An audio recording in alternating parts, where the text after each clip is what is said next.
This morning on BFMN, Brookland News is following record-breaking heat as the humidity finally calms down.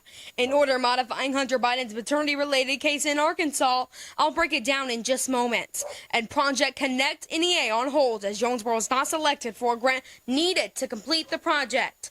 Good morning, everyone. It's July 1st. Brookland's fastest morning newscast begins right now. Good morning to you all. Brookland News following finally some good news in that heat we've been seeing throughout the end of the week. Temps and the humidity are finally expected to go down. Let's take a look at Brookland's forecast. Finally, the heat we've been faced with all week is going away as the humidity and temps are expected to lessen by just a bit. We're not going to be seeing highs of 100, but it's going to be in the high 90s for a little while here, and it's supposed to rain throughout the week. Very low chances, though. Today you can expect a high of 98 and a low of 76, and there's a very, very slight chance that you'll even see any rain. Let's get back to news. Brookland News breaking it down for you as we track Hunter Biden's cases he's facing now. Right now, London Roberts versus Hunter Biden is said to be settled by court documents. Hunter Biden is to pay London Roberts what he did not pay in child support and what he is to pay month by month until the child is 18 and graduated from high school. But the amount, according to the New York Post, has been lessened by nearly 75%. Biden is also required to assign paintings. The exact numbers are sealed. He will pay Roberts' law firm, Lancaster Law Firm, a monthly fee and reimburse Roberts each year for the child's health insurance. Brookland News also learning that the request to change the child's last name to Biden has been withdrawn following this settlement. Now, moving on, power is back on for so many in Poinsett County after they were left without power since Sunday. Now, residents were a little bit frustrated here and there as power was not back on so early, but it's finally back on for so many.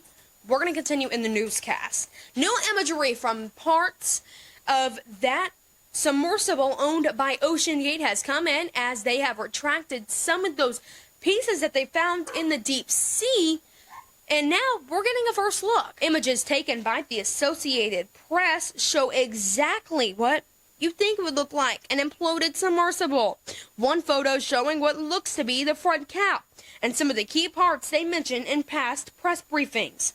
What in a very interesting story, so sad knowing so many passengers and so many families are left devastated after this accident. Lastly, Project NEA has been placed on hold following the city of Jonesboro not receiving a grant needed to complete the project.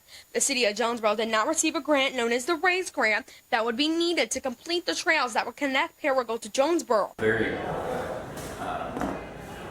high altitude view of what we're trying to do. It wasn't getting down in the weeds on specific incidences. Today was vision casting, and I didn't want to get bogged down in, well, I got a tire stole off of my car. Project is now at an official pause as Jonesboro didn't receive the RAISE grant. The city says they will continue to apply and will keep their hopes up. Now, I do have a little bit of a scheduling alert. If you're planning to go to Brookland's Planning Commission meeting, it happens actually on the 4th, but that has actually been canceled due to city offices being closed. It's now been moved to July 10th, where it'll happen at 6 p.m., and the city council meeting will happen at 7 p.m. on that day at the City Hall.